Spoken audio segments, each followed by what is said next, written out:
Assalamualaikum teman-teman, hai. Nah, sekarang kembali lagi bersama kami, Kepo Kemasos Podcast. Nah, kali ini saya berada di 5.0 Coworking Space, tentunya bersama Kak Ardi, owner dari 5.0 Coworking Space. Nah, nantinya Kak Ardi ini berbagi pengalaman kepada teman-teman yang sedang nonton di rumah. Bagaimana sih lulus tepat waktu atau lulus di waktu yang tepat, gitu ya Kak. Jadi sedikit perkenalan, jadi Kak Ardi ini merupakan alumni Sosiologi Fisip Unhas, tentunya alumni dari Kemasos Fisip Unhas. Sekarang menjabat sebagai sekretaris Ikatan Keluarga Alumni Sosiologi Fisip Unhas. Nah, beliau ini merupakan mahasiswa berprestasi. Sekaligus dia aktif di organisasi pada masanya. Nah, mungkin kita bisa tanya-tanya ke Kak Ardi. Sekarang kesibukannya apa sih Kak? Oke, Tasya, selamat berjumpa lagi. Dan teman-teman Kepo, semoga kepoin saya. Dan gitu ya. Ya, kesibukan saya alhamdulillah setelah menjalani apa yang disebut dengan pensiun dini dari aktivitas saya sebagai pegawai di sebuah perbankan, saya langsung memulai sebuah bisnis. Bisnisnya adalah coworking space, dan itulah yang saya jalani sejak 2020 Maret hingga saat ini. Seperti itu, Kasih. Jadi Kak Ardi ini merupakan owner 5.0 Coworking Space. Seperti saat ini kami berada di sini, tempatnya yang sangat nyaman. Juga kita sudah beberapa kali datang ke sini untuk membuat kepo khususnya dan kegiatan-kegiatan lain. Nah, langsung saja kita mau sharing atau Kak Ardi ingin berbagi pengalaman. Kak ada tuh yang lebih baik lulus tepat waktu atau lulus di waktu yang tepat. Wah. Iya Kak. Lucu juga sih pertanyaan. Menurut Kak Ardi atau Kak Ardi ini orangnya gimana sih, lulus di waktu yang tepat atau lulus tepat waktu? Oke. Kalau saya lebih suka menyebutnya itu lulus tepat waktu di waktu yang tepat. Jadi sekalian dua-duanya iya, ya Kak? Karena kedua rumus ini sebenarnya itu tidak bisa dipisahkan. Tapi memang ada juga mahasiswa yang lulus tepat waktu, tapi mungkin tidak tepat, tidak timingnya misalnya. Pada saat ada sesuatu yang dialami, ketika selesai ternyata tidak bisa lanjut bekerja. Berarti itu bisa dikatakan bahwa waktunya tidak tepat. Dia harus menganggur 1-2 tahun untuk bisa memulai memasuki dunia kerja. Jadi kalau saya ditanya lulus tepat waktu di waktu yang tepat. Ya, bagus sekali ya teman-teman. Jadi semoga kita, saya tentunya dan teman-teman di rumah bisa seperti Kak Ardi ini. Nah, kan memang banyak orang-orang yang bilang percuma lulus tepat waktu, tetapi skill atau hal yang dibutuhkan di dunia pekerjaan itu tidak ada. Tetapi Kak Ardi ini hebat banget karena dua-duanya seperti saya bilang tadi, dia selain berprestasi dia juga aktif di organisasi-organisasi semasa kuliah. Nah Kak, bagaimana cara Kakak menyeimbangkan antara organisasi dengan akademik? Oke, kalau saya berangkat dari tujuan saya kuliah, tujuan saya masuk kampus. Ya, kita bersyukur waktu itu menjadi bangga karena bisa diterima di Unhas. Zaman saya tahun 89, kalian belum lahir ya. Belum lahir. Lulus di Unhas itu sebuah kebanggaan yang luar biasa. Apalagi ribuan orang yang mau masuk di Unhas, saya hanya berapa 1000 mungkin lebih ya. Dan ketika kita dari kampung berangkat, diantar oleh orang tua, saudara, kan tujuan kita adalah bukan organisasi sebenarnya. Tujuan kita adalah kuliah. Nah, itu yang harus tidak boleh dilupakan.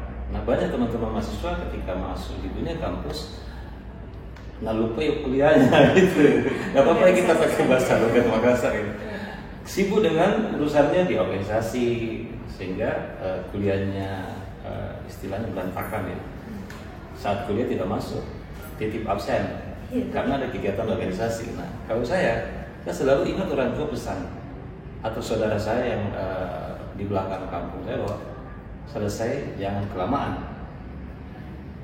Sehingga saya rajin kuliah, IPK saya bagus, selalu mengambil SKS yang maksimal di setiap semester.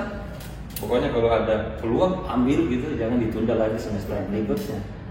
Kemudian karena saya sadar dari mulai SD, SMP, SMA saya adalah organisatoris. Saya memang aktif dari pramuka, OSIS, drum band, marching band, PKS segala macam. Sehingga begitu masuk di Unhas tidak bisa lupa yang namanya organisasi. Bahkan karena di kampus Unhas itu kan banyak sekali organisasi ya. Iya. Mulai dari tingkat departemen atau waktu itu kita sebut jurusan ya. Tinggal kita mau atau tidak. Maka dulu saya ada teori, ini kalau saya terlalu panjang dikat aja ya.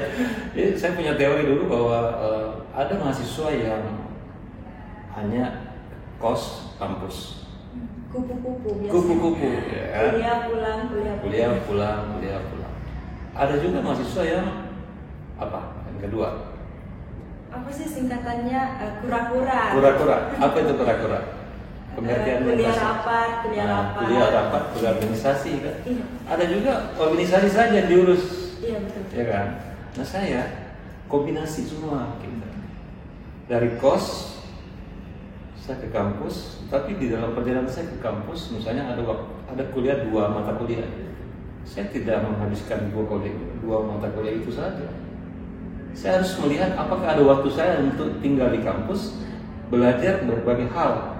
Belajar dengan senior, belajar dengan dosen muda, asisten, ataukah saya nyebrang ke fakultas lain, nyebrang ke PKM dulu, ada tuh namanya PKM di luar sana, pusat kegiatan mahasiswa, ataukah kita berkecimpung di Ikatan Pemuda Mushola, apa sih istilahnya, MPM, iya, sekarang mahasiswa pencinta mushola, pokoknya semua dimasukin. Sehingga tidak ada waktu hari-hari saya itu terlewat begitu saja. Kuliah pulang, enggak seperti itu. Jadi betul-betul memanfaatkan waktu luang, tetapi tidak lupa akan kuliah. Tugas yaitu kuliah. Dan pada saat kuliah itu saya selalu ketua kelas. Ketua kelas di setiap mata kuliah. Kenapa saya selalu ketua kelas? Karena di mata kuliah pertama, di setiap mata kuliah itu saya selalu hadir duluan dan selalu duduk di depan. Nah, dosen itu paling suka yang mahasiswa yang selalu duduk di depan. Berarti ada fokus, ada perhatian, ada niat. Ketika pemilihan ketua kelas, kalau tidak ada yang tunjuk saya yang angkat tangan. Dan dijamin kalau sudah ketua kelas pasti kalau bukan A, B nilainya. Begitu teman Kepo. Itu adalah rahasia yang dilakukan untuk mendapatkan. Jadi hampir semua mata kuliah saya jadi ketua kelas. Pasti saya nggak kesulitan mata kuliah saya gitu. Ya. Ya kan, jadi bisa saya simpulkan bahwa Kak Ardi ini tetap mementingkan organisasi, tetapi dari awal kuliah dia memang ada niat untuk lulus cepat karena satu yang dia ingat yaitu orang tua. Nah, teman-teman Kepo di rumah juga bisa mencontoh pengalaman Kak Ardi di mana dia tidak kerjaannya itu tidak kuliah pulang, tetapi memanfaatkan waktunya untuk mencari relasi, mengembangkan diri di organisasi. Contohnya juga Kak Ardi kan pernah menjadi ketua umum keluarga mahasiswa sosiologi Kemasos Visip Unhas. Jadi betul-betul dia menyeimbangkan antara semuanya. Jadi kenapa bisa beliau menjadi seperti sekarang? Karena banyak relasi-relasi pada saat kuliah ya. Ya bahkan waktu saya baru semester 3. Kalau semester 3 itu belum bebas DO istilahnya. Ada namanya drop out ya. Kita belum bebas. Tapi saya sudah masuk organisasi namanya Kosdinas, Kelompok Studi Nasional. Kebetulan ketuanya itu senior kita di sosiologi waktu itu. Maka saya adalah orang pertama yang diajak gabung di situ. Begitu masuk, program yang pertama saya ikuti adalah studi banding di hampir semua perguruan tinggi di Jawa. Baru semester 3, masih gondol-gondol kayak itu. Dan itu pengalaman yang the first experience yang sangat luar biasa. Bisa ke UI, UGM, UNAIR, semua bisa didatangi baru semester 3. Keren banget teman-teman, jadi sangat memotivasi. Saya saja yang sekarang semester 6, baru semester 6 belum bisa merasakan hal itu seperti. Tapi sudah pernah ke Portugal kan? Ya alhamdulillah. Ya. Itu juga Selamat atas Tasya baru pulang dari Portugal dalam event apa sih? Choir ya? Iya. Apa sih namanya? Di acara Lisbon. PSM. Iya. Paduan Suara Mahasiswa. Keren. Salut. Kasih Kak. Jadi selanjutnya kalau boleh tahu Kak, untuk sharing pengalaman juga kepada teman-teman di rumah. Jadi jarak Kakak setelah lulus kuliah dan mendapatkan pekerjaan pertama itu berapa lama sih? Tidak ada jarak. Keren banget guys. Begitu, bahkan belum lulus saya di sosiologi saya sudah bekerja. Sudah ditawarkan pekerjaan. Saya sudah asisten dosen. Oh. Waktu itu sudah jadi asisten dosen di departemen. Tetapi saya cerita sedikit ya, waktu mahasiswa teladan, saya terpilih mahasiswa teladan nasional mewakili Unhas bersama dengan 3 perguruan tinggi dari Sulawesi Selatan ke Istana Merdeka waktu itu. Nah, setelah pulang dari Istana Negara waktu itu, Prof. Basri Asadudin selaku rektor itu menawarkan saya dua fasilitas. Saya tinggal milih satu, beasiswa dari Bank Danamon atau tunjangan ikatan dinas. Saya memilih beasiswa karena beasiswa itu cepat prosesnya. Kalau TIB masih butuh waktu yang lama. Nah, maka ketika saya tidak memutuskan lanjut sebagai tenaga pengajar di Unhas, saya langsung ke Danamon. Jadi tidak ada jarak. Saya masuk di Bank Danamon karena saya memang terundang menjadi pegawai tanpa tes. Langsung diterima, hanya wawancara sedikit, pertanyaan cuma satu, ya waktu interview sebutkan, jelaskan sedikit tentang skripsinya. Ya, pasti dong saya bisa jelaskan skripsi saya. Ya kan? Kan itu hanya formalitas. Jadi begitu wawancara saya langsung lulus, saya terbang ke Jakarta mengikuti pendidikan. Jadi proses saya kuliah sampai organisasi, lulus, KKM, sarjana, terus kemudian jadi asisten dosen langsung bekerja. Jadi tidak ada jarak. Tidak ada jarak menganggur ke pekerjaan pertama. Tidak ada jarak, tidak ada jeda. Jadi semoga kita semua bisa seperti Kak Ardi yang setelah lulus nantinya bisa mendapatkan pekerjaan yang baik. Nah Kak, selanjutnya sebenarnya di dalam dunia pekerjaan itu yang dibutuhkan apa sih Kak? Semisal IPK yang tinggi atau bahkan lebih ke skill? Ya, pertanyaan ini bagus sekali. Tapi untuk menjawab dua pilihan itu tergantung sebenarnya dari satu perusahaan. Jadi kalau perusahaan itu mensyaratkan IPK tinggi, maka pasti IPK yang menjadi prioritas, ya kan? Tapi kalau perusahaan itu tidak mengabaikan IPK, yang diprioritaskan adalah skill, maka tentu IPK menjadi nomor kesekian. Yang dilihat perusahaan itu adalah skillnya. Tetapi alangkah baiknya kalau IPK-nya bagus, sudah punya skill yang baik, apakah itu soft skill ataukah hard skill, dan itu bisa diperoleh ketika kita masih mahasiswa. Jadi kalau saya ditanya, karena saya punya pengalaman bekerja di perusahaan selama 24 tahun, tanggal lunas sekali 24 tahun bekerja di bank.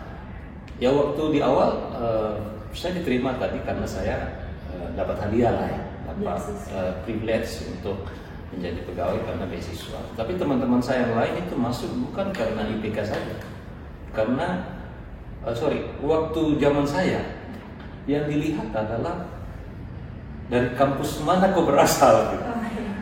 Itu karena waktu itu belum seperti sekarang yang sudah banyak orang memiliki keahlian, pengalaman bekerja di perusahaan sebelumnya.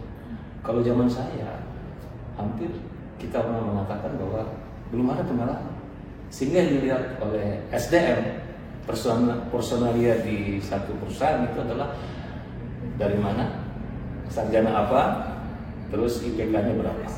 Kalau ada sertifikat kegiatannya, ada piagamnya dari mana, ada beberapa lampiran-lampiran di situ, maka itu menjadi poin-poin tersendiri. Seperti itu. Jadi saya simpulkan lagi bahwa sebenarnya yang dibutuhkan di dunia kerja itu keduanya kalau bisa, ya, karena selain dari skill yang sangat dibutuhkan juga IPK yang membuat perusahaan atau tempat teman-teman mendaftarkan diri itu meyakinkan tempat kerja itu kalau memang pantas untuk diterima. Jadi dari tadi perbincangan ini sebenarnya Kak Ardi ini sosok yang hebat sekali. Selain dari dia berprestasi di akademik juga di non akademik. Nah, setelah itu dia mendapatkan beasiswa dan tidak ada jeda langsung bekerja. Tidak ada jeda, insyaallah. Alhamdulillah. Alhamdulillah. Saya tambahkan sedikit saya tadi tentang hubungan antara kalau kita IPK dan skill. Nah, saya cerita sedikit tentang analisa saya selama ini. Setelah saya berhubungan dengan rekan-rekan mahasiswa ketika saya membuka bisnis ini dan mencoba untuk menerima orang-orang yang mau bekerja di tempat saya. Ternyata sebenarnya skill itu bisa diterima atau bisa diperoleh saat kita mahasiswa. Mahasiswa yang ber-IPK baik, tinggi. Berapa sih IPK tertinggi sekarang? 4 ya. Saya waktu itu 3,8 IPK-nya. Mahasiswa yang punya IPK tinggi 3,8 ke atas itu pasti sudah punya benih-benih skill yang baik. Saya menjelaskan begini. Mahasiswa yang berprestasi di mata kuliah pasti dia sudah punya skill. Skill apa? 1. Skill mengerjakan tugas dengan tepat waktu. Skill mengerjakan tugas dengan rapi. Inisiatif, proaktif, kemudian tidak berdiam diri di kos. Ketika ada kegiatan di kampus, dia pasti ikutan di situ. Dia sudah menjadi ketua panitia ini, pengurus himpunan ini, ya kan begitu. Sehingga dengan demikian dia punya pribadi itu sudah terbentuk menjadi sebuah benih-benih skill. Bandingkan mahasiswa yang tidak pernah berorganisasi di kampus, ketika masuk di dunia kerja dia akan blank. Dia nggak bisa ngapa-ngapain karena dia tidak pernah mengalami apa yang namanya kerja tim. Dia tidak pernah mengalami apa yang disebut dengan diskusi, mengurus kepanitiaan, mengurus konsumsi, mengatur meja, ya kan? Dia nggak ada pengalaman. Dia hanya karena tadi dia masuk di kupu-kupu tadi, kuliah pulang kan? Dia ada di situ gitu, sehingga dia tidak ada skill yang dia miliki ketika jadi mahasiswa. Nah makanya saya bilang mahasiswa yang ber-IPK baik, tinggi, pasti sudah punya dasar skill. Maka ketika dia terjun ke dunia kerja, pasti dia tidak canggung. Apalagi dia pernah berbisnis nih. Sekarang kan mahasiswa teman-teman banyak yang berbisnis dan sambil kuliah bisnis ya, online shop atau apalah gitu, YouTubers bergabung di ada yang part time, ada freelance dan sebagainya. Sehingga sekarang sudah tidak ada kata yang harusnya disematkan ke mahasiswa menganggur after selesai kuliah, karena kesempatan luar biasa, hidup biasa. Terus serius ya. Tepuk tangan Mbak. Terus saya tepuk tangan. Jadi bisa kita simpulkan dari pembicaraan kali ini kalau yang lebih baik atau yang lebih penting itu lulus tepat waktu di waktu yang tepat. Yes. Nah, jadi tidak ada lagi yang sebaiknya lulus tepat waktu atau sebaiknya lulus di waktu yang tepat. Kalau bisa sih saran saya di teman-teman Kepo jangan dipilah itu, jangan dipisah gitu. Lulus tepat waktu di waktu yang tepat. Waktu yang tepat. Karena kalau kita sudah membuat target, plan, lulus tepat waktu, maka pasti mengikut apa yang disebut dengan di waktu yang pas, timingnya pas. Nah, jadi teman-teman sekalian, saya mengucapkan semangat, apalagi buat teman-teman yang semester akhir. Teman-teman harus mendapatkan gelar lulus di waktu yang tepat, lulus tepat di waktu yang tepat. Yes. Nah, selain itu teman-teman juga jangan menyepelekan tentang organisasi, karena di mana organisasi kita mendapatkan benefit yang sangat banyak, yang tentunya sangat penting di dalam dunia pekerjaan. Karena di dalam dunia pekerjaan bukan melulu soal IPK, tetapi penting juga skill seseorang. Nah, teman-teman, tibalah kita di penghujung kepo ini. Cepat banget. Nah, teman-teman, saya mau menginformasikan kalau teman-teman butuh tempat nongkrong, tempat kerja tugas yang nyaman dan sesi promosi. betul banget Kak, yang nyaman, makanan dan minumannya juga enak, langsung saja ke 5.0 Coworking Space. Tasya, boleh saya tambahin? Boleh. Tips buat teman-teman mahasiswa kepo. Iya. Jadi tadi kan kita selalu berbicara yang IPK tinggi. Pertanyaannya, bagaimana teman-teman yang IPK-nya sedang-sedang saja? Tentu tidak boleh berkecil hati dong.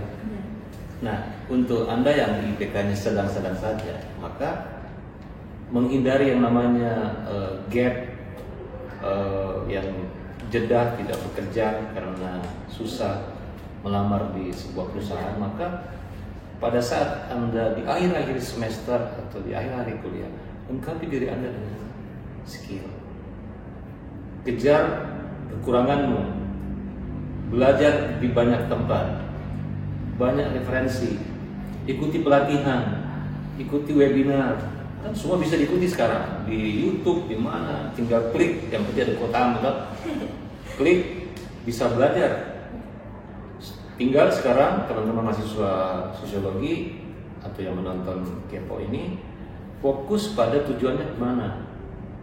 Ketika lulus sarjana mau kemana nih? Mau nikah, mau berbisnis, atau mau menjadi tenaga dosen misalnya. Jadi fokus ke situ. Nah, ketika Anda sudah fokus, maka cari referensi itu untuk mencapai tujuan, mendukung tujuan itu. Jadi jangan berkecil hati yang ber-IPK rendah loh. Karena belum tentu yang ber-IPK rendah tidak tertampu di dunia kerja. Itu saya bilang ya. Saya kerja di perusahaan, tidak semua ber-IPK rendah tidak lolos bekerja. Bisa saja ber-IPK menengah ke bawah, tetapi dia punya skill yang baik, dia punya pengalaman bekerja, dia pernah magang di sebuah perusahaan, dia pernah freelance di suatu instansi misalnya. Maka yang dilihat pada saat dia masuk di perusahaan, nextnya, kau pernah di mana? Kamu pernah bekerja di mana? Maka IPK diabaikan oleh perusahaan itu. Yang dilihat adalah skill, pengalaman. Itu teman-teman kepo, jangan berkecil hati. Jangan juga kuliah karena mau mengejar IPK tinggi, yang juga nanti jadi stres sendiri, jadi botak gara-gara mau IPK-nya 4. Tidak perlu. Lagi-lagi diseimbangkan. Dan tidak melulu soal IPK, tetapi pengalaman yang sangat penting. Pengalaman, sekarang pengalaman. Kalau tidak ada pengalaman, tidak ada relasi, networking yang perlu. Sekarang teman-teman kepo ini yang dari Kemensos saya salut. Anda dari semester berapa, Tasya? Saya sekarang masuk semester 6. Yang kru-kru di belakang layar? Ada semester 3. Sama semua semester 3. Nah, yang paling hebat tuh semester 3 udah masuk di kegiatan departemen. Itu satu potensi, tanda-tanda bahwa Anda akan menjadi orang yang maju. Jadi organisasi jangan dilupa, tapi kuliah tadi ingat pesan mama. Ada lagunya kan? Rara ada lagunya, pesan mama gitu ya. Jadi teman-teman kepo, itu saja tips saya. Mudah-mudahan ini bermanfaat. Jangan putus asa. Jangan putus asa, tetap semangat. Jadi itulah tadi, terima kasih banyak Sama-sama. Kak Ardi. Kami dari Kemensos mengucapkan banyak-banyak terima kasih atas kesediaan kakak untuk berbagi kepada teman-teman Kepo 5. Ya. Dan jangan lupa teman-teman tadi datang ke 5.0 Coworking Space di Jalan Jalur Lingkar Barat, Ruko Sentrum Arcade, Blok RA1 nomor 51 di Citraland, Thalassa City. Baik teman-teman, saya Andi Sutasya di Asyura pamit undur diri. Wassalamualaikum warahmatullahi wabarakatuh. Waalaikumsalam warahmatullahi wabarakatuh.